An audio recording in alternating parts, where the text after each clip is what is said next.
Oh, you crazy girls did it.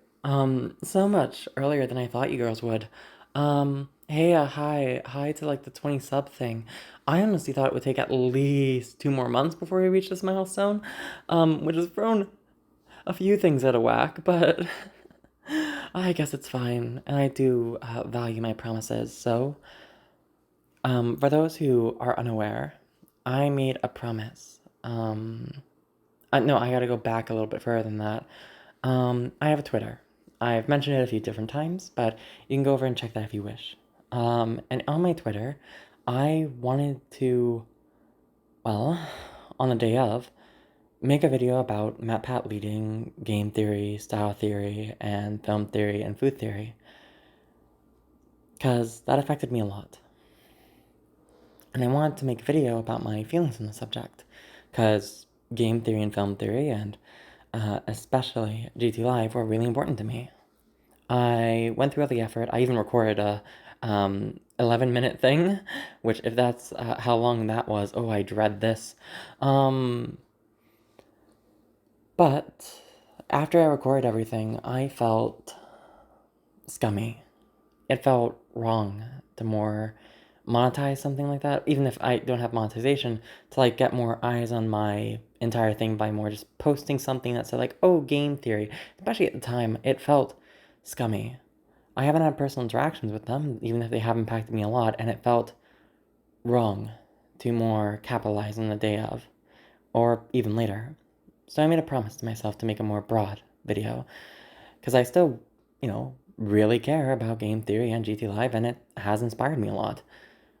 So I planned on making, since I personally am a weirdo who likes making 10 subscriber stuff, 20 subscriber, 50 subscriber, and then probably 100, 500, and then I don't know anything else after that. I'm not that far planned out yet, but since I'm a weirdo who wanted 20 subscriber video, and we were reaching there a lot quicker than expected, and definitely a lot quicker. I thought it would be 2 months. I thought I wouldn't.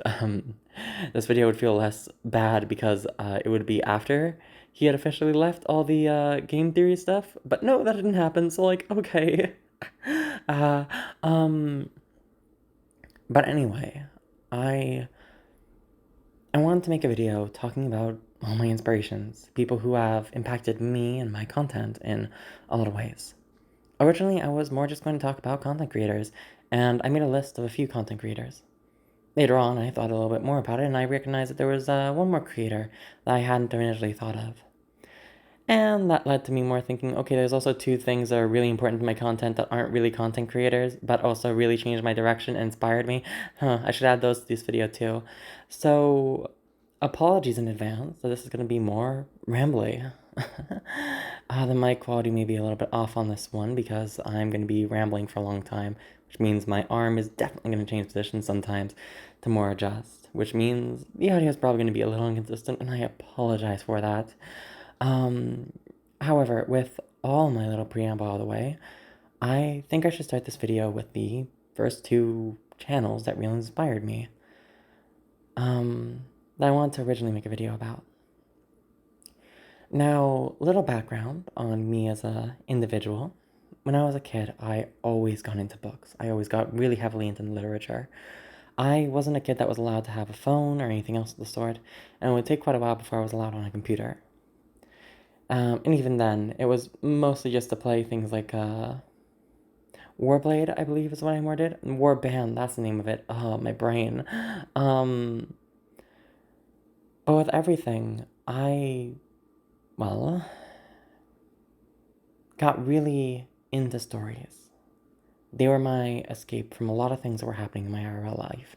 And I remember back then, I had less control over myself as I do now. I would zone in so much into the story that even somebody shouting at me, I wouldn't be able to hear them because I was just so in the zone, imagining what was happening with that story. Somebody had to literally touch me on the shoulder or something to bring me out of it. And I love stories quite a bit, but I didn't really engage with stories that much. I was, child at this point. And, well, I didn't understand how to analyze things. In comes game theory, which encouraged a lot of smaller things that would become quite important in my content moving forward, and me learning a lot more in literature and media and everything. And it came from some rather silly videos. I watched Game Theory in the early beginner times that Game Theory was more going over. I was watching Game Theory before FNAF was a thing, if that gives you any context. I was watching Game Theory before GT Live existed, and I was still there around the time that Film Theory was more made. So, you know, I was there for quite a long time. And that helped me a lot. While I didn't have anyone directly telling me that me being a dork or me being a bookworm was a bad thing, I also didn't have anyone tell me it was a good thing. Having this dorky dude openly be dorky, openly be just so silly, and passionate about his own little math stuff, his own little nerdy things, it helped me feel a lot more comfortable in myself. And it started, well, like many kids, it inspired my curiosity. One of the main things I can more point towards that more told me to get into media analysis, which, if you listen to my stories a lot, you may notice that I always have an actual story to my things. There's a structure, there's an everything, because I have story brain. Due to me reading so many stories and being so entrenched in like how narratives work and stuff, I have a fascination with that, and that bleeds into my content. That's why I always have a little mini narrative in my things. And I think that's a strength to my specific style.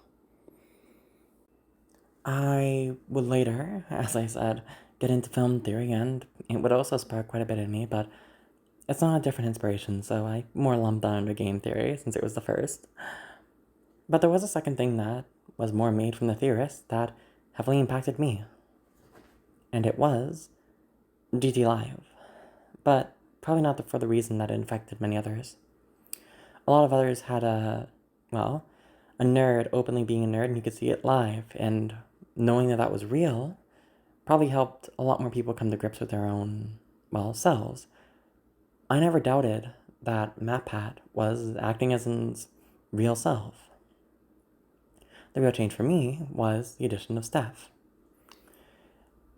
I, without going too far into my own IRL stuff, didn't and aren't really around a lot of healthy relationships IRL. I am not around any growing up. And to clarify a little, I'm fine rambling a little bit. This is a ramble video. I think I have the right. I didn't have anything in my personal family or my extended family. It was all kind of messed up the whole way around in some very obvious ways that even a child I could understand. And when you more grow up in an environment like that, it's hard to understand for somebody who isn't, but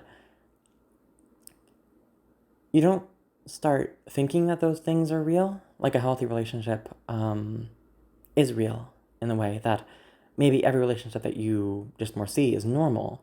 It's everyone has cracks, everyone has this big little pitfall as part of their relationship, and you excuse it. That the romanticized version is only inside your stories, only inside your little tales. And obviously, their relationship is only more shown on the camera in certain ways, but the pitfalls I always saw were people being mean to each other and a certain level of passive aggressiveness towards each other, a type of disdain towards the other person that's supposed to be your partner that would always show up. Then I saw GT Live, and I saw two dorks be dorks together. I saw two people not tear into each other, but playfully rib off each other, and sometimes you'd hit a little bit of a mark, but you'd be apologetic in case you were. And they're two people who are just fully comfortable with each other. Any joking is different. It doesn't come across as mocking, even in case you're teasing someone in a mocking tone. And seeing that difference, it's hard to vocalize. Just all the little minutiae. But I understood then and there that healthy relationships were a thing. I wasn't being completely led astray by my books, by my romanticized ideas. It's probably one reason why I'm still a romantic. But even more than that, to directly talk about my content, it's the reason that I, well, always have the romance more be a part of it. Always have healthy things as a part of my stories. It's one of the reasons why so many important parts of my little tales are always consent-filled. And they have to be. And framing those things in such a way, instead of some other creators which do some non-con stuff, but it's actually good in the end. And I don't quite agree with that as much. I like portraying a lot more healthy relationships, and my healthy relationships are in my content, specifically because I didn't grow up near any, and I want other people to at least get a view of them in audio. And that hope of a healthy relationship kind of blossomed eventually with me and my partner. And I'll be talking about that lady a little bit later in this video. But I can't say for certain that I would have accepted her love if I didn't think a healthy relationship was possible. I was still dumb at the time of. As a child, I thought that I was someone who couldn't have a romantic relationship that was healthy, I will admit. But at least knowing they were real was a big first step that I needed for everything else to work out. GT Live and game theory specifically made my life in every facet better, just empirically. And that's why I wanted to make a video about it. Luckily for this video though, they aren't my only inspirations, especially about my content, but I did want to give them their due, which is why they're first. Now, to go over about the main thing you may expect from a video about my inspirations, ASMRists. And here's a pretty famous one. I started getting into ASMR middle of middle school. It was something that I more listened to quite often to try and fall asleep. At this point, I didn't have a phone or anything. I only got a phone very late in high school. But I did have a DS, and in case you did enough work, it was a pain in the butt, but you could make your DS connect to YouTube through going through Google. It was a pain. It was a big deal, but you could get it to work, and I did. And so when I wasn't able to sleep, I would get my DS ready, and I listened towards different things since I was incapable of sleeping. And I fell into ASMR, and that started helping me sleep. However, for a long time, I didn't have consistent creators that I listened to. I always looked out for female for male audios, and, well, after a certain time, I'd always feel a little distant from those audios. I'd feel off listening to them, and that didn't help me fall asleep as well, even if there were really comforting moments. Nowadays, it's pretty obvious to know why that was the case, but back then, kid me couldn't deal with that. So, I kept looking for different people, and over the years, as my DS would fall away, and I would get a different small phone, I would fall into, well, the one that's currently Orchid, now Wayward, before that, Sweetheart, and then, at the time I was starting to listen to her, Honey Audios. And those audios were very sweet, especially the earlier ones. She's gone into more darker stuff, and hey, pleasure to her. But she's still got a lot of dorky videos that she more makes.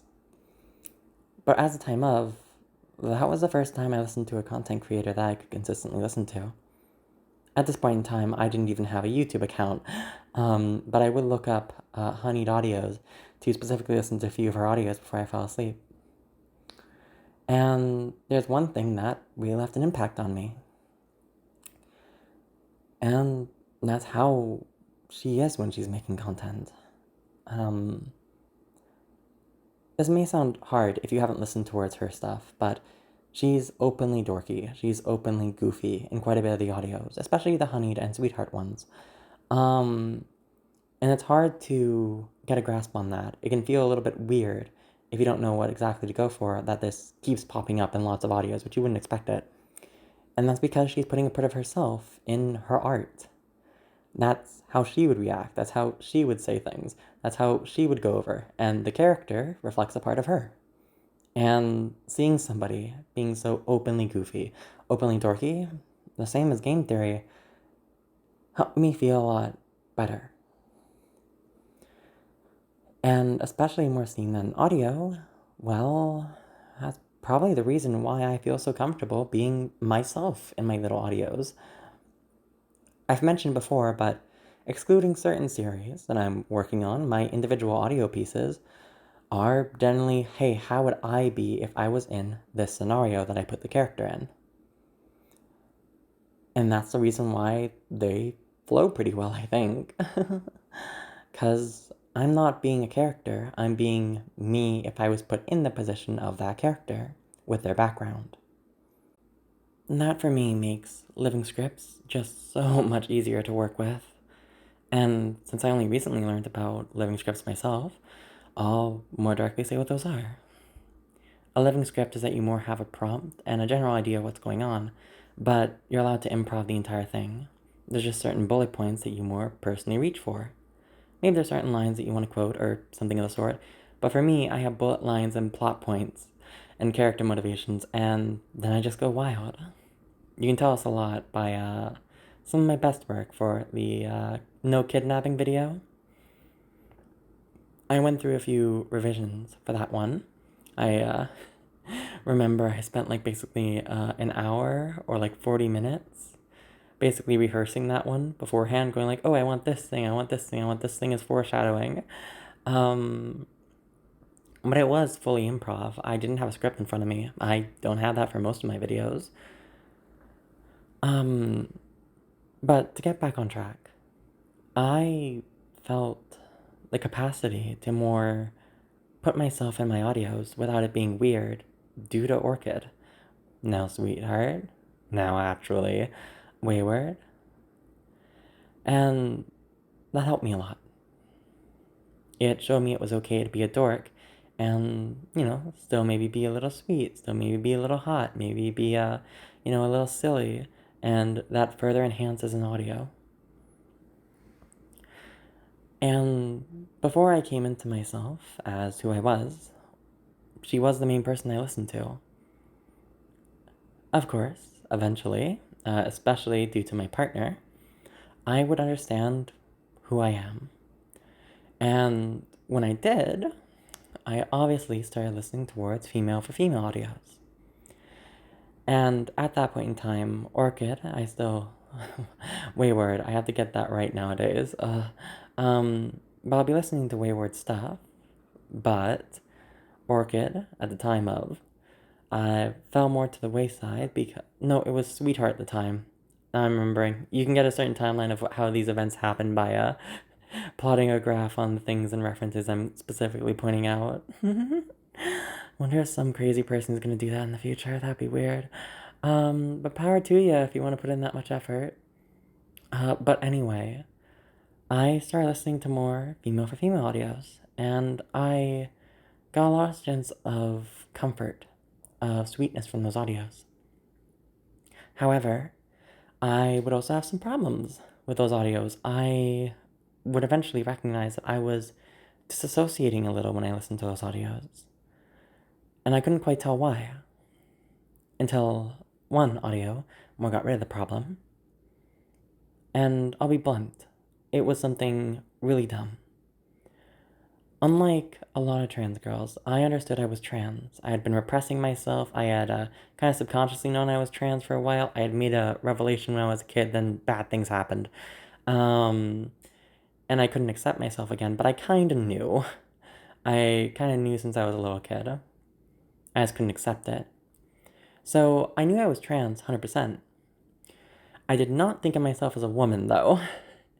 And that may sound really weird, but I didn't see myself as worthy as a real woman back then. It's so dumb. It's stupid. You don't get like some big Olympian trial to just go like, oh yeah, now I'm an actual woman. It's so stupid. But I subconsciously felt that type of way. That is, until I started watching the Queen of Gay herself, Fengar. Now, to be clear, it wasn't just hearing Fengar one video. I listened to a few of hers because of how her voice is. I find it very intriguing. I like her voice work a lot, and that kept me coming back towards her audios. I remember that I watched the Viking video, and I watched a few other ones.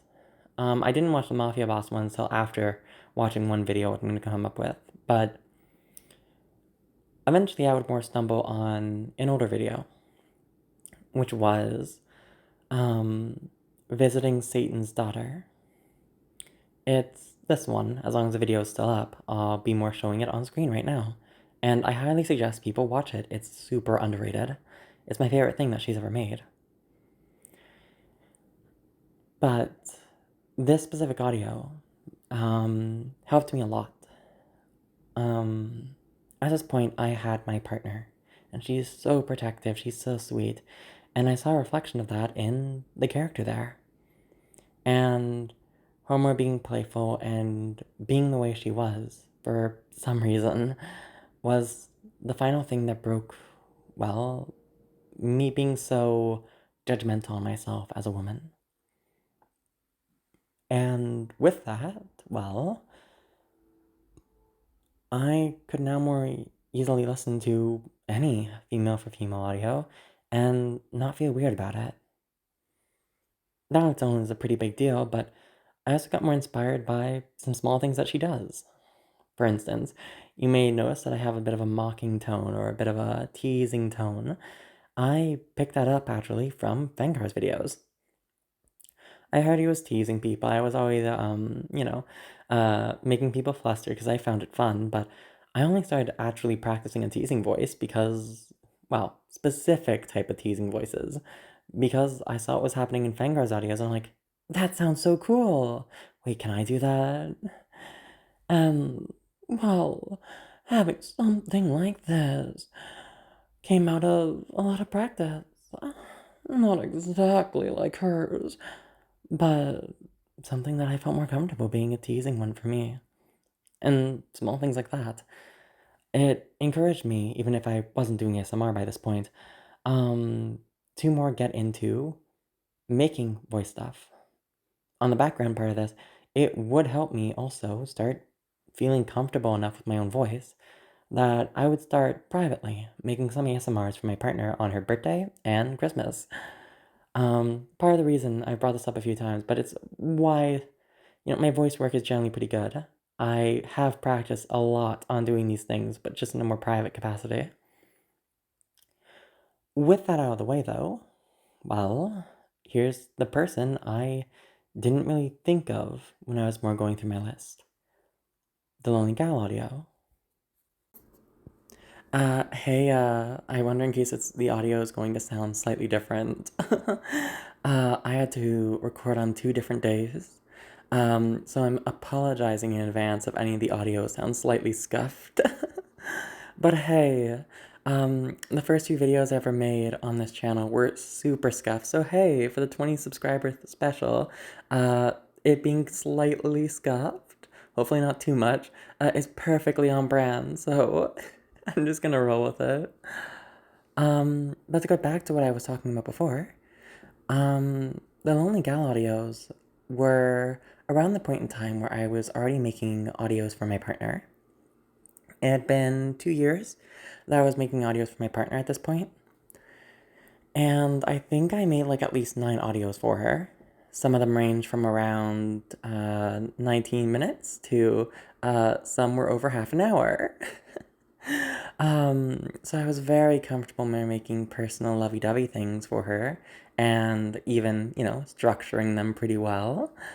But I still felt uncomfortable making anything public, even though I kind of wanted to help other people the same way that I had been helped by audios. I I felt very harsh on myself with my own voice still. And while that would change eventually, it would not really happen from my partner end of things until a lot later, which I'll still get into. Um, but one thing that really helped me feel a lot more comfortable making content was The Lonely Gal. Um, you can also more tell that I'm somebody who watched her for a while due to the fact that I was more watching her when she was making little animated things on the side.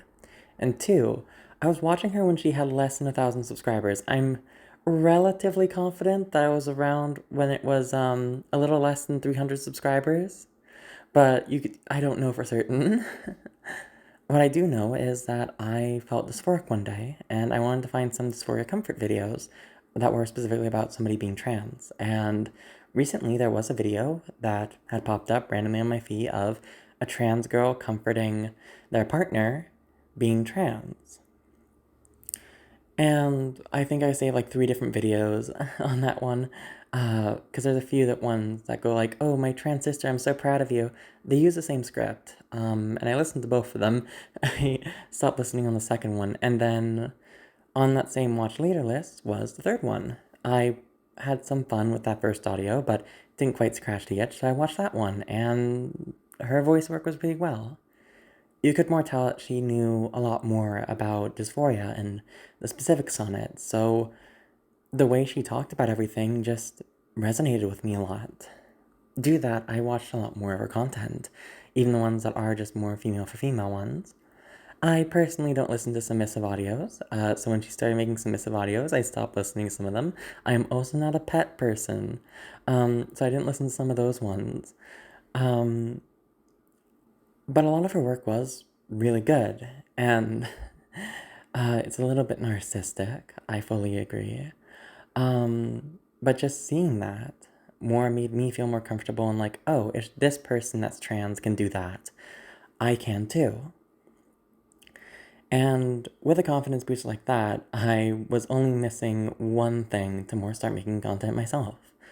I probably wouldn't get that final little bit of insecurity squashed for quite some time in case that, well, another trans content creator wasn't making already super lovely things.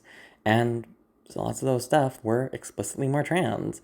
She didn't hide that fact in her audios, like certain content creators, or even some of my own content. Um, However, the final push that I needed to start making content was not a positive one, and it's the only time where I'm not going to explicitly call out who the person is, both due to the fact that I don't remember, and secondly, because it's not the best thing. It's a darker motivation, and I fully understand that. um, I want to go over and give some positives towards somebody here, because like maybe somebody will more say, "Oh, it's this person" or whatever. And if that person randomly sees this video one day or something, um, even if I don't remember the name, I don't want to like just go like, "Oh yeah, she's bad." She was doing really good script work, and she was doing, like, from what I could tell, her own scripts. And lots of her scripts were very inventive, like To Tsundere Friend, Rival, giving you this specific type of more talk. And the script did a really good job conveying her character. The only more downside being that the person was very obviously not fluent in English. um, Now, for those of you who aren't fully aware, perhaps because you don't listen to people which have a very strong accent, um, there is a time where you can more tell when somebody doesn't have their native English, native language be English. I'm keeping that in. And due to that, there's certain pronunciation things that are going to come up, which makes it a little bit more clunky to listen to.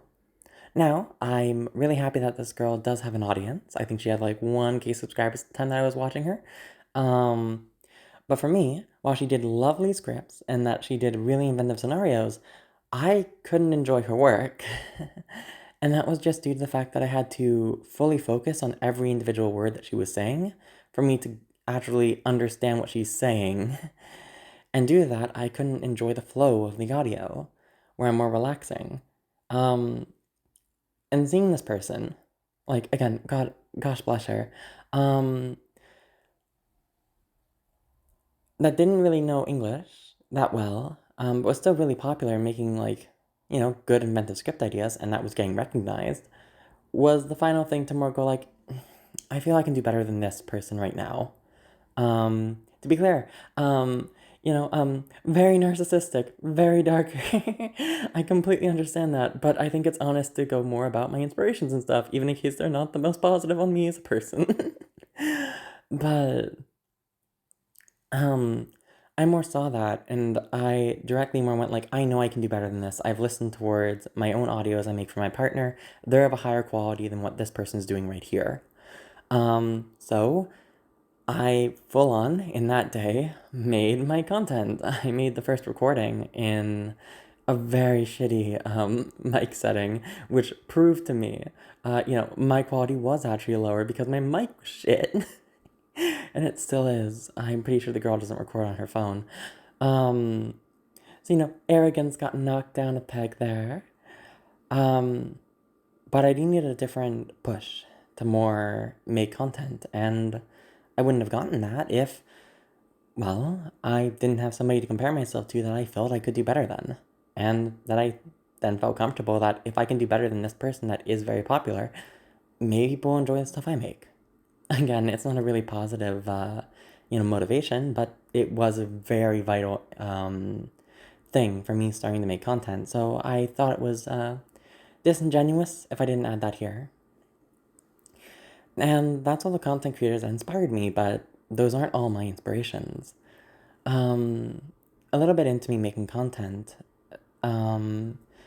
later on, you may notice that I got a lot more comfortable doing certain vocal things which aren't in my other videos. I would not tell you to watch the early videos though, they're really bad. But if you haven't noticed, there's a certain vocal trick of a growl to my voice that wasn't naturally in any of my audios before a certain point in time. And that's due to the fact that I did suffer from vocal dysphoria. The growl that you might hear from my voice sometimes is not something that's me putting it on, it's how my voice naturally is. I have a more gravelly or voice, and that more results in anything I say having a little bit more of a to the end of it. In case that I make it more prevalent, like right now, you can hear it actually lightly when I hold on to words. I have that little tiny bit where that word goes on for a little bit longer and a little bit of a growly voice. But I learned how to suppress it because I saw that as really masculine. What would change that is, well, my adorable pan partner. Without going specifics, because I don't want her to knife me, I was teasing her on one certain day, and I backed off after I recognized that I was teasing her too much. So I went away from my teasing voice to a more high femme voice because I was feeling very feminine that day. And then after that, she was still dying very visibly to me talking, so I'm like, okay, I'll go into my normal girl voice. And then she was still dying at me talking to her. So I went like, okay, I'll go to my masculine voice. Like, and then she still died. And I was like, wait, I'm not even doing a feminine voice at all. Why are you dying, dear? And she said the cutest thing. I'll try and encapsulate the feeling, but know that I can't do it perfectly because she's just too damn cute. It's still your voice. And other than the fact that that's fucking adorable, I I stopped suffering from vocal dysphoria then. And maybe that's really stupid, more hearing it, but just after learning that my partner didn't care in case I had a more masculine or feminine voice, it was still my voice in the end of the day. It made me feel a lot more comfortable just using my voice in general.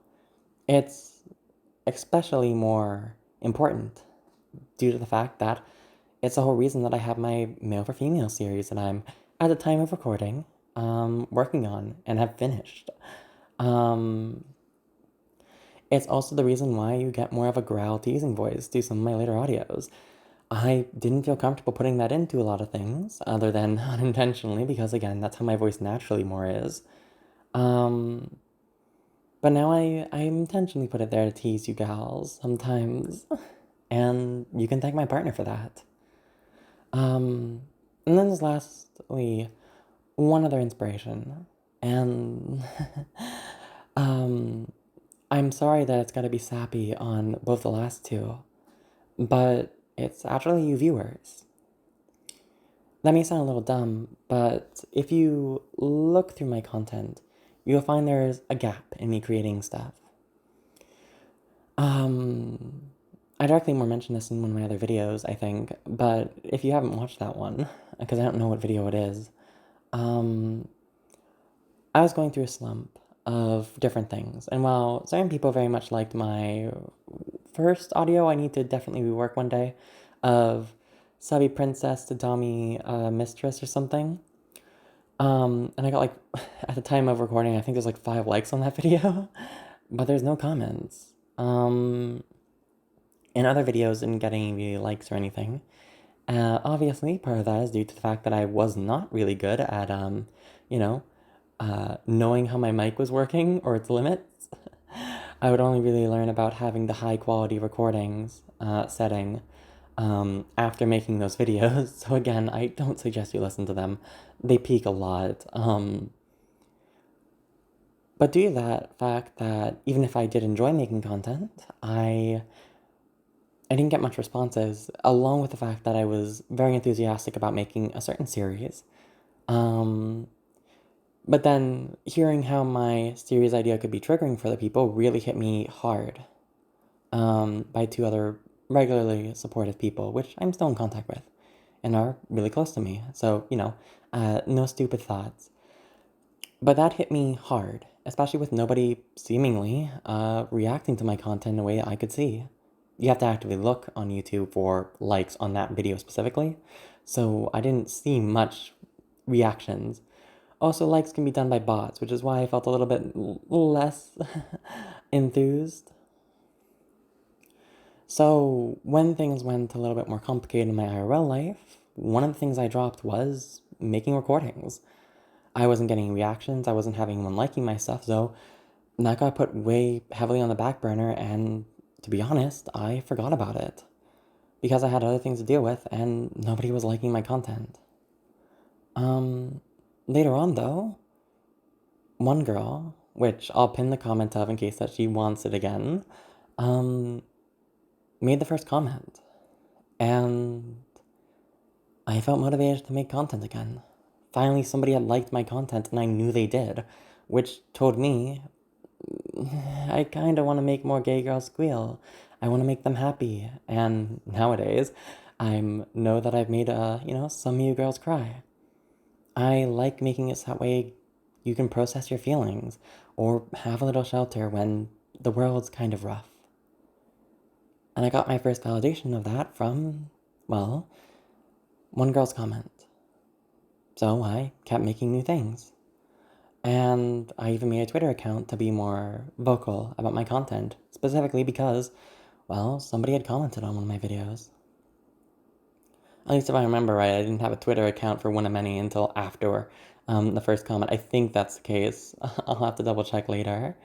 Um, but with all of that, and nowadays having 2 people regularly more comment on my things, that really more motivates me to keep making content. I like making the girls that do watch happy.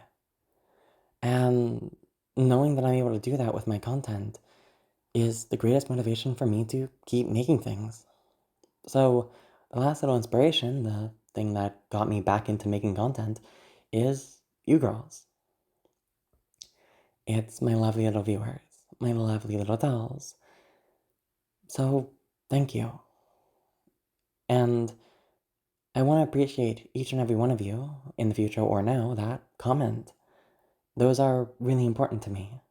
And I know it takes a lot of bravery to comment on a random video, especially if there's no other comments.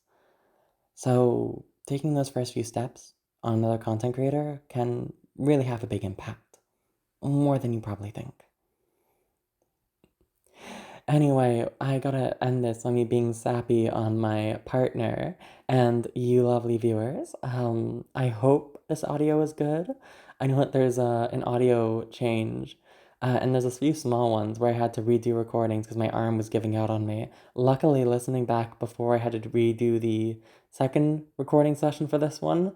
It doesn't seem like it's that big of a deal. I wonder in case the second recording session is going to sound really different. If so, I am so sorry. Um, but I hope you girls still enjoy. And, well, when I post this video, I'm probably going to tag the people which inspired me. And if you're somebody who watched through this entire video or skipped me at the end, and, well, you're one of those people, thank you.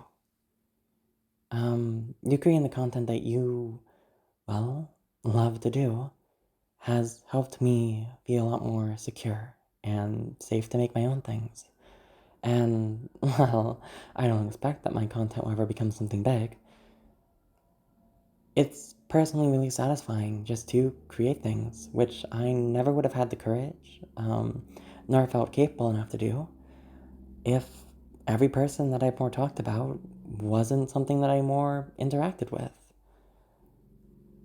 So, to all the lovely creators, if, again, you see this, I don't expect you, any of them to. If so, I am going to die so bad. But if any of you see this, thank you. It means a lot. And I know that you don't hear from many viewers about how much your content really means in a bigger way. So, from me to you, thank you for making content. It's really made my life better. And even if it's rambly, it's the reason that I make things, which hopefully can inspire other people in turn.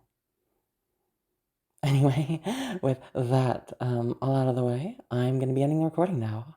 I hope you girls like this little 20 sub special.